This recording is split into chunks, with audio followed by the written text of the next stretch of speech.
Hey, good people. This is Jay Artist Wright with the Choice Words podcast, represented by Freedom to Choose Schools.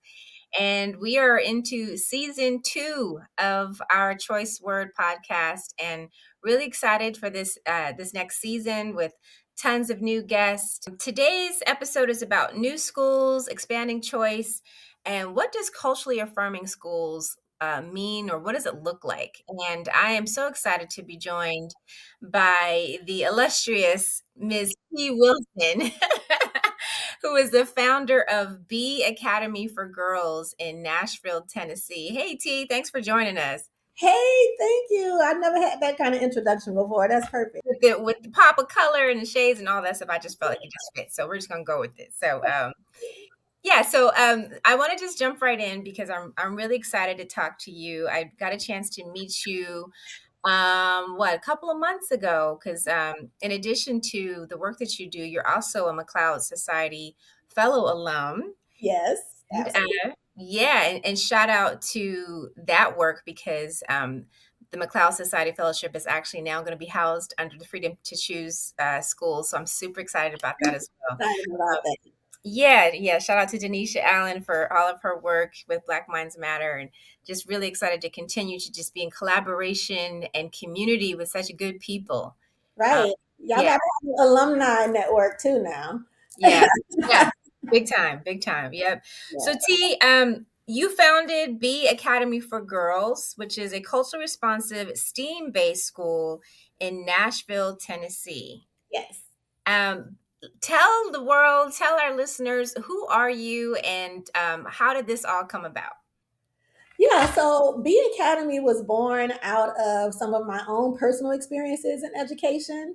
It was born out of an urgency to fill a need and a love for our children, particularly Black girls and boys and girls. And I've always had a passion for serving girls and young women and helping them become the best versions of themselves. So when I was in high school, I dealt with a lot of microaggression. I was at an all-white school in New Orleans, Louisiana, and I didn't always feel accepted. I felt isolated and othered. And then my career took me into working in education. I was a marketing and communications, a nonprofit leader in education spaces. And I started to see some of those same patterns happening to our girls in those environments.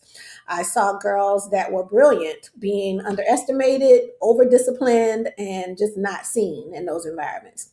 Then I had my own daughter, and she's the only girl of color in her entire 10th grade class right now.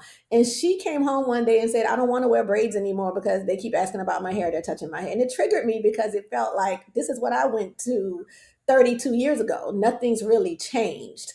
So when that happens to me, the first thing I'm going to ask myself, okay, what are you going to do about it? How are you going to make this right? How are you going to solve this problem and fill this need? I would also hear from parents as I started the journey to build B Academy in the very early stages say, oh, this is wonderful because my daughter is smart, but I see her shrinking, or my daughter loves learning, but her school doesn't love her back. And that's kind of when it clicked for me that it wasn't that our girls were missing the talent or the potential, it was the environment that they were in. And so B Academy opened in August of 2024 with What?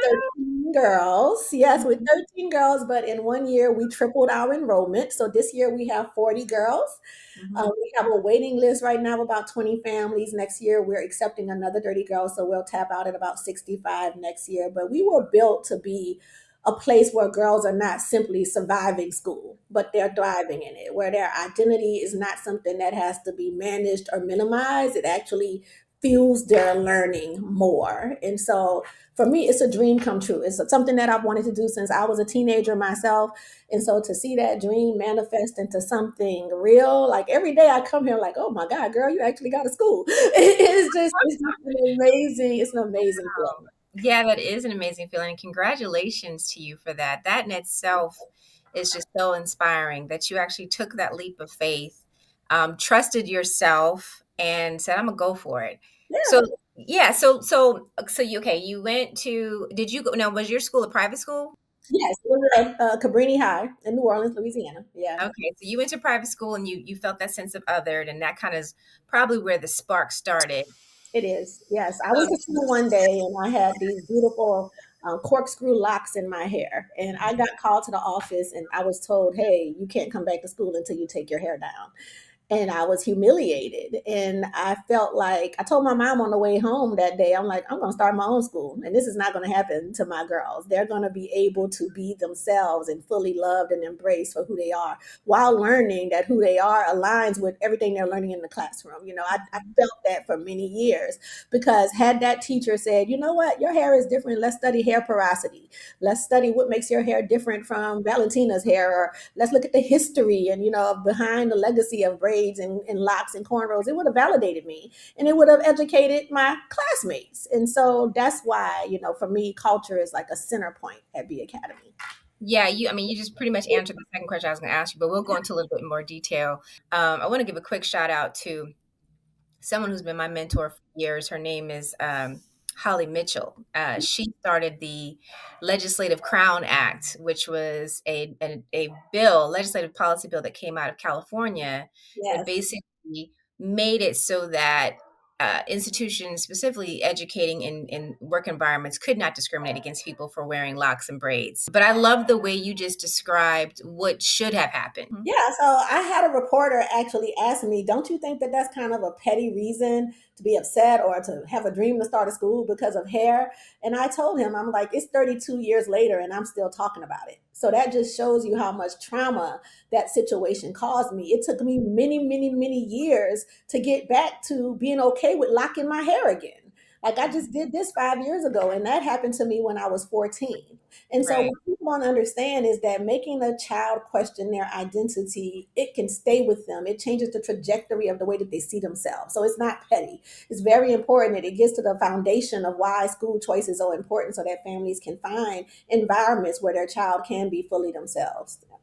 Yep, I love that, and that in itself is explains what culturally affirming schools Right. mean. And but for someone who may have missed that part of it, because they're like, "Oh, you just talking about hair?" Let's talk them through. Let's educate them. T. When you say that your school is culturally responsive, what does that mean? So for me, it goes back to what I said about validating their identity and not making it feel like it has to be managed or minimized. So at B Academy, identity centered learning isn't just an add on, it's a foundation of our mission. So when a child feels like they belong, they bloom. So our space gives children an opportunity to say, you don't have to be someone else entirely to be successful. And that message is incredibly powerful, especially for girls who often shrink themselves or soften themselves or have to become someone else in order to feel like they're going to be accepted in certain circles. So at B Academy, identity is not something we tiptoe around. It's something we honor. Our girls see themselves in what they learn. If we're talking about biology or healthcare, we're looking at the science based and then in the general Western world, but we're also going to look at African healing methods from our ancestors. If we're looking at the mortality rate for Black mothers and Black infants, we're looking at how that science impacts them and their bodies and their community. So we want our girls to see themselves in everything that they do at this thing because at our school, because it builds confidence. And confident girls, what I found, and these girls are teaching me things too as I'm going on this journey. So when I see a girl's confidence improve, her willingness to take risk goes up as well. Her willingness to ask questions, her willingness to try again if she messes up or fails, she's going to keep going. It's all reflected in their ability to see themselves in the curriculum, in the leadership of the school, and in the culture of the school. It truly changes the way a girl sees themselves, not just academically, but emotionally. And I think I did tours this morning with potential new families, and they said, well, are they still learning, the real things, the reading, writing, arithmetic? Yes, cultural affirmation does not replace academic rigor. It actually strengthens it. It actually makes it stronger. And so for us, when a girl's identity is honored at B Academy, they don't have to waste energy on putting on a mask or defending their very existence. That energy goes into the learning. So I love that. That's awesome. I want to send my kids to your school. They're a little bit older, but this is really inspiring. And I have two girls, and I agree with you on a lot of what you have shared. One of the things that I've tried to do is keep them. They've been in sports since they were like 4 and 5 years old, yes, and yes. it is to that point of confidence. I think I may have gone too far now though, because they overconfident. Now, Okay. That's okay. People tell me that about my own daughter, even about my girls here at B Academy. Okay, they bordering on arrogant. And I believe sometimes in this world, young black women and girls have to be a little arrogant because the world is going to tear you down. There's going to be things that are happen that's going to try to knock you down a few pegs and humble you. So at least your benchmark will be up there enough so that you can sustain and handle that. Like, but I tell my daughter sometimes, if somebody say you're pretty, you're not supposed to say I know. You're supposed to say thank you. Because these they start to you really, know, yeah, she's yeah, like, oh, I know, thank you. I'm like, no, you're not supposed to say I know. But I don't mind it because it tells me that I'm raising a strong girl who knows who she is. And yeah, that's what we really want for our girls. And yeah, sports is a huge thing too. I did not realize how much our girls want to play sports. And oh so yeah. it's super important for us to have a sports program here because you're right, that builds confidence as well. Mhm. And I noticed I'm looking at the picture behind you, and that is a very culturally diverse picture as well. So I Oh, think we need to also note that when we talk about culturally affirming, it's something that affects everybody, impacts everybody. We're not exclusively talking about just one type of identity. We're talking about all types of identity, and absolutely. I love the combination of like female, women, and cultural identity because you're right. It just hits so much stuff. So let me ask you this question. Um, I was reading something about you because I mean that you started this just recently, but you obviously have had a longer career since then. So, and you described your career in phases. Explain to our listeners, what do you mean by what are the phases of your career? Wow. So I started out as a marketing and communications person. Believe it or not, my original major in college was nursing. And then we had to dissect a pig, and I fainted in the class. And the teacher was like, I don't think this is the career for you. And so I said, well, let me go talk to the counselor. She said, T, you're an amazing communicator. You know how to articulate your thoughts well. You can write well. I think you should look into communications. So I went into communications, absolutely loved it. And then I married a Marine. And I decided if I'm going to be moving every 2 years, I need to make sure that I can work wherever I'm at. So I went and pursued my master's in secondary education because I said, hey, I can teach anywhere in the world. And I did my student teaching while getting my master's and absolutely said to myself, oh, this is it. Like the feeling I had in the classroom, watching those light bulbs go off, like you can see the moment a child grasps a concept. Mhm. And it touched me so deeply. I was like, this is my thing. This is what I want to do. And so it became something that I did for sustainability for my family.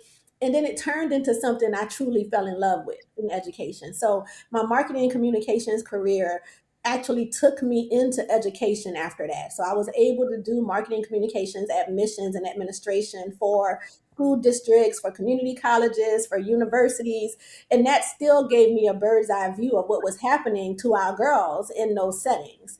And so it made me more convicted to do something about it. And so then I went into more nonprofit leadership, advocacy for the community, activism. I've done many, many things here in Nashville. I was a part of the team with Gideon's Army, which is a nonviolence organization out of North Nashville. I work with the Black Business Boom, the Equity Alliance. And so being in those community organizations, grassroots organizations, still gave me a bird's eye view of what our children needed in our community. Because what I started to realize was even I lived in a bubble.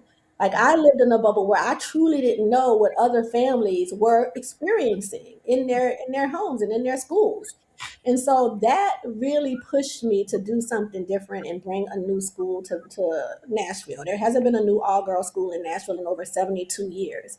And Wow. the two schools that are here are amazing, but they're extremely expensive and they can't serve all of the girls and our girls' needs the way that we can here. And so my career has just been this journey that the twists and turns I didn't anticipate, but what I know now is that everything that I did was to get me to this moment right now, right Indeed. here. Yeah, Mhm. yes, That's beautiful. Everything that you did was to get you to this moment right now, the good and the bad, right? The challenges and the triumphs. That's awesome. That's absolutely, awesome. absolutely. Yeah.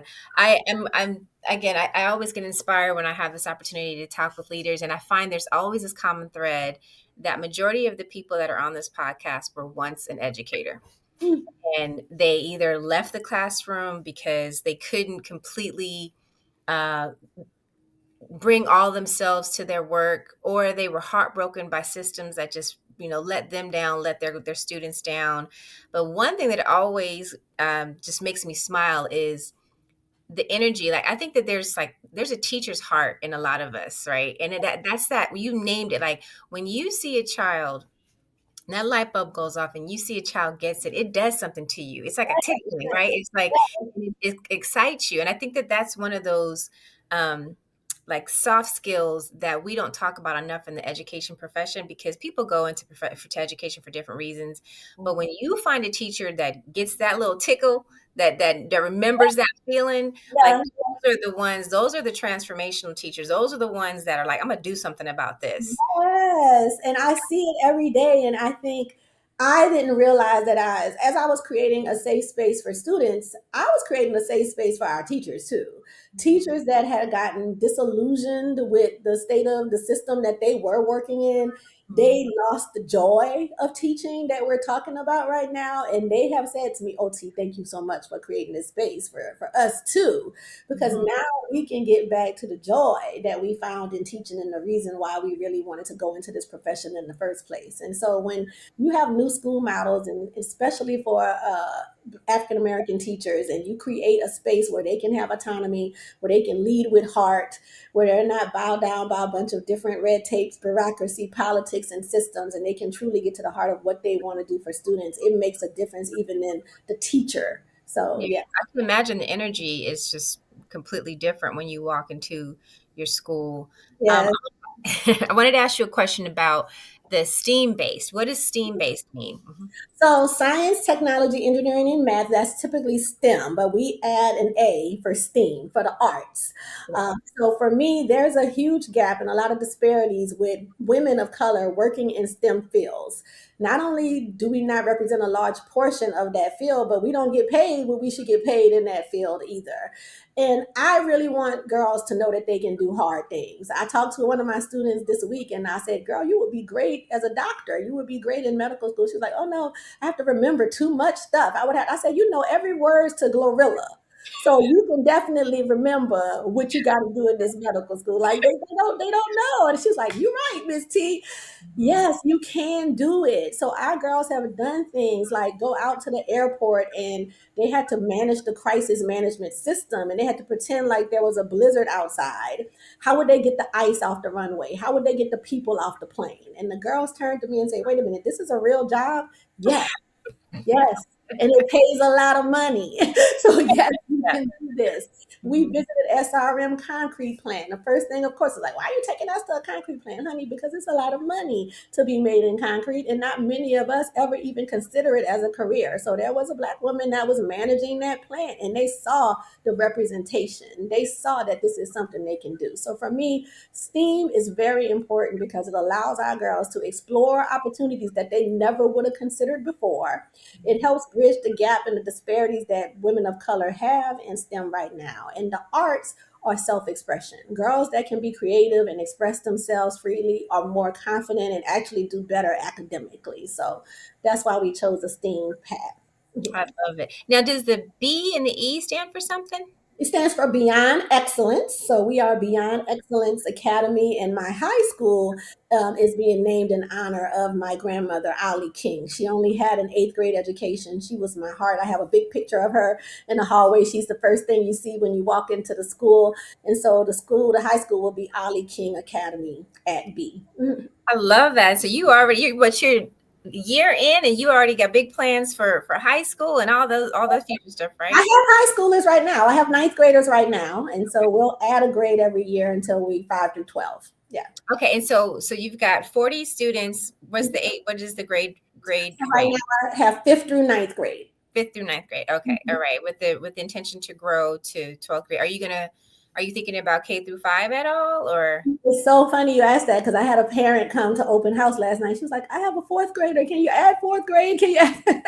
So I would love to do that. So they can be pre-K through 12. I have to find the facility. So for me, that has been the hardest part of this journey is finding our space and our permanent home. So when we do have that and I have the space to serve that many girls, I would absolutely consider it.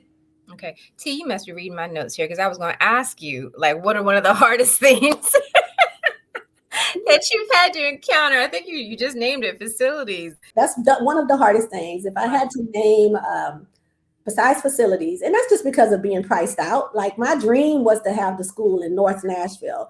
North Nashville has been named the most incarcerated zip code in the country, where a lot of families struggle. And I know that those are the girls that I really want to serve, but because of gentrification and a lot of things that are happening, I'm priced out. So I couldn't get a space there, but I still have hope that we will be able to get there for our permanent home, probably by year 4 or 5. But another thing that is the hardest thing for me is I did not expect the level of trauma that a lot of our girls come to us with. I knew there would be trauma, but again, I think I lived in a bubble as well where I didn't realize the depth of that trauma. We have a lot of girls that come to us in fight or flight mode. They have not felt safe where they were before. They have seen atrocities take place in their communities, in their homes. They're terrified and they don't know who to trust. And so for me, I immediately recognized that and brought in counseling for my girls. So we have a partnership with the Mental Health Cooperative that will assign a therapist to our girls who actually come into the building to support our girls. We have partners that do social emotional learning and come in and do group work and group counseling with the girls. Because when we can get past and start to heal some of that trauma, it changes everything. That child becomes more engaged in learning. She participates more. She's more confident. And so that is something that has been hard for me because I'm the type of person that's like, okay, what the baby need? Let me fix it. Let me fix it. And then I saw that there were a lot of things that I just could not fix on my own. And so bringing in the support and the resources to be able to support that for our girls has been vital. That is fantastic to hear, T. You are an angel. Thank you. I got a question for you. When you designed the school, what were some of the non-negotiables for you? Like, what did you refuse to compromise on, even if it was like hard financially or politically? Yeah, absolutely. So, cultural relevance and cultural responsiveness, identity based learning is something I will not compromise on. And so, when I initially decided to open the school, I thought about going charter.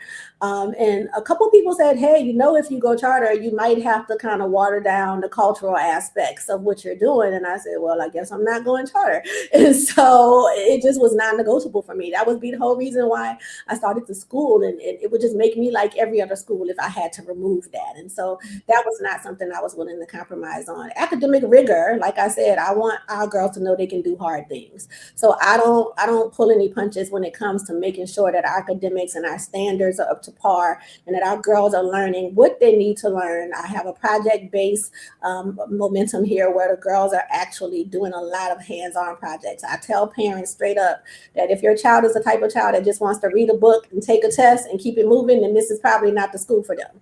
Because we're going to read a book, we're going to go on a field trip about that book, we're going to do a hands-on project about what we're learning, and then we might take a quiz, but then we're also going to do a class presentation and group work and all of those things, because I don't need to know where they can memorize information. I need to know whether they really know it and can You execute. really know it, right? Right. And so for me, academic rigor, project-based learning is something that I would not compromise on at all. And then finally, just creating a safe social emotional environment for the girls. Compassion is important. Grace is important. Black girls get suspended at a rate 4 times higher than other students. I don't suspend Black girls here. I refuse to do it because I can suspend them, but then they're going to come back and the problem is still going to be there. So how do we solve the problem? How do we show grace? How do we show compassion? How do we operate from a trauma-informed perspective? For me, that's super important with the families that we serve. No, that's awesome. So I'm going to ask you a follow-up question to that because, you've got all those things happening in this school. How do you get the parents engaged in that work? Yeah, so it's super important to recognize first the demographics and the parents that we're serving. Because I have families that want to be really, really involved, but guess what? They're a single mom working 2 or 3 jobs. It's very difficult for them to be there all the time and engage all the time. And so, what I've learned is I have to create programs and opportunities to adapt to them and not necessarily the other way around. And so right now I have some parents who they can't show up for everything, but they're actually planning a Galentine's party for the girls, a self-love event for the girls that they'll be able to do. We have parents that do transportation for us. They'll pick up and drop off girls, or they'll do chaperones on field trips. So for me, it's important to figure out, okay, what that parent's capacity is. And I never shame or make a parent feel bad because they can't be everywhere. I understand completely. I'm running a school with 30 girls and 40 girls, but I have a daughter myself who sometimes I miss her events and I can't come to her volleyball game because I'm doing open house or I'm doing something here at the school. So we give grace to our families, but we also provide opportunities for them to stay engaged. We communicate with them regularly. They get a weekly email, a weekly newsletter, and our parents get hear from our teachers daily. If your child does not submit an assignment, you're getting a phone call or you're getting an email that day, and we are addressing it. We had a student pull out her press-on nails in the classroom the other day and just started doing her nails. We were like, wait, okay, let's call your mama because something is going on. And so parents love that. Parents love that we have become a village here, that they're not a subset of the academy. They're an active part of what we're doing. I love that. And I wanted to ask you a question about, because you aren't a charter school, so that means you're not a public school, so you're a private school, but then you serve a lot of low income families. So Yes. how does for example, a single mom with 2 or 3 jobs, how does she afford to send her child to B Academy? Thank God for the education savings account program. So our families, and it's a very political topic here in Nashville because, of course, we get accused of taking money from public school systems. However, for my students and my families, this program is not about politics. It's about possibility for them. It's about a mom being able to say, I can finally choose what's best for my daughter. And removing that barrier where it shouldn't have been there in the first place. So we use policies like the education savings account program to remove those financial barriers for our families who they know what their child needs, but they haven't historically been able to access it. So these programs give those families an opportunity to choose a school like ours when they wouldn't have otherwise had that option. So for me, what really, really is important is to recognize that these programs, they don't just give you access to any option. They can give you access to high quality options. So when we receive these funds, we're intentionally using those funds to create an environment that has small class sizes for the girls who need it, culturally responsive teaching, holistic student development.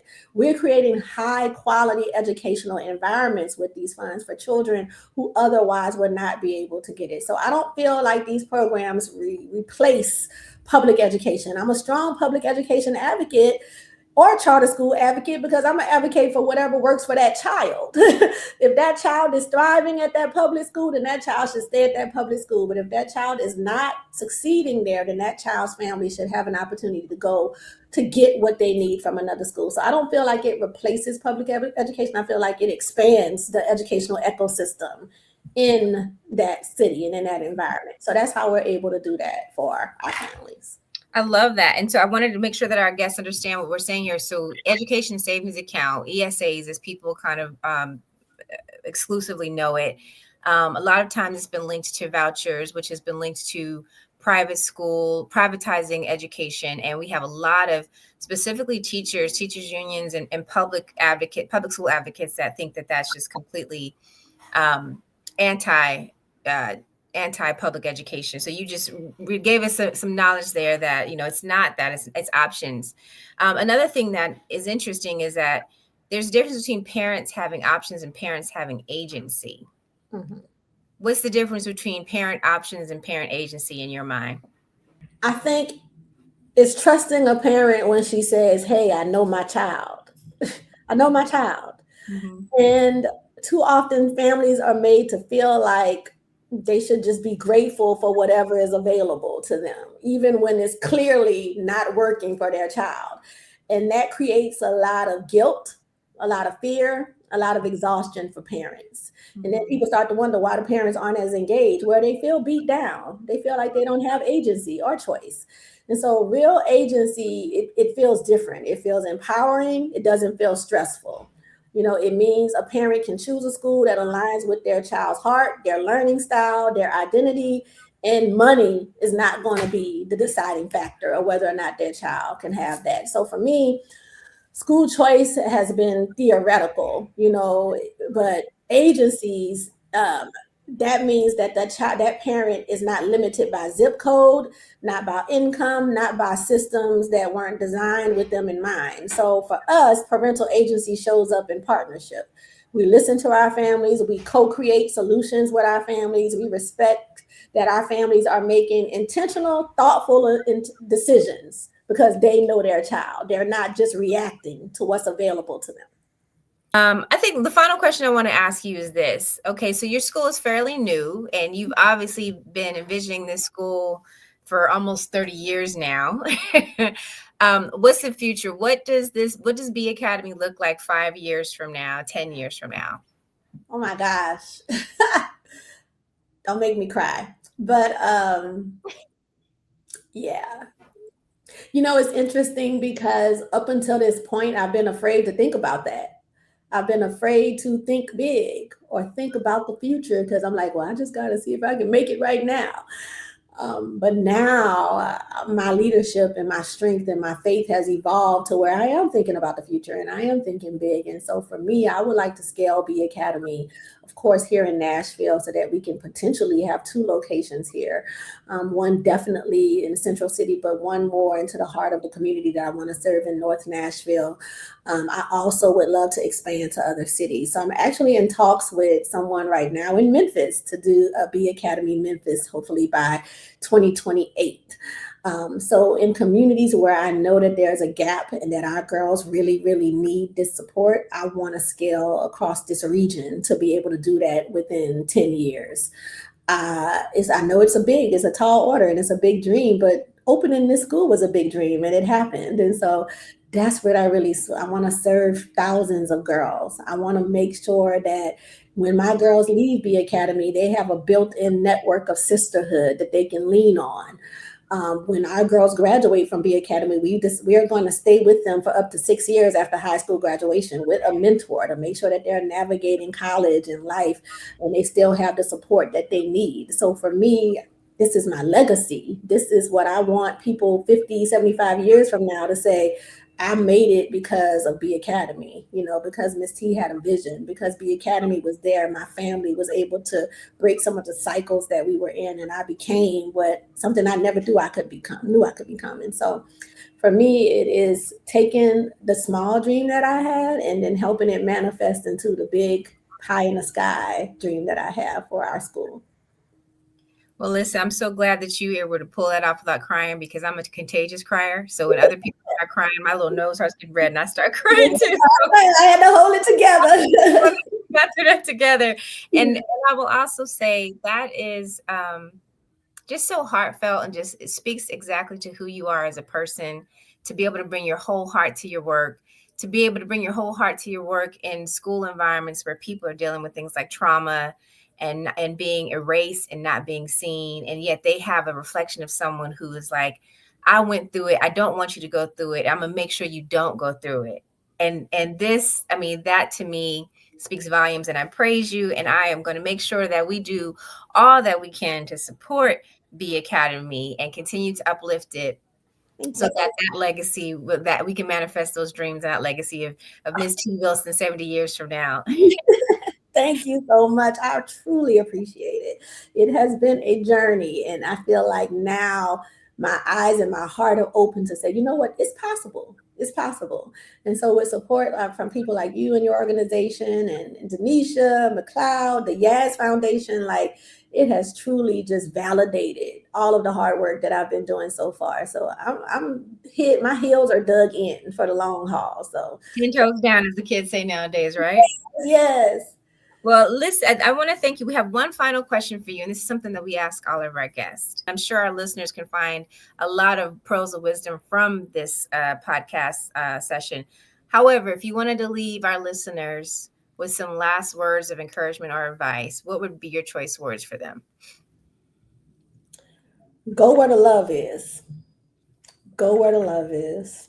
A lot of times we spend so much energy chasing acceptance, chasing attention, chasing love from people who are not reciprocating or systems who are not reciprocating. Go where the love is. Find the people, the schools, the workplaces, the careers, the friends, relationships that are going to reciprocate the energy, the love, the compassion, the loyalty, the grace that you give them. If they're not giving that to you, go find Woo! T. Wilson, Academy, founder of B Academy. She is a reminder to us all that agency isn't just a slogan. It is actually a dream and something that can be manifested, and families can build it. Find the love. Go find the love is the last words we have from Ms. T. Wilson. And this is Choice Words. Once again, thanks everyone for listening. You can find all of our resources or go to chooseschools.org for more information. Thanks so much, y'all.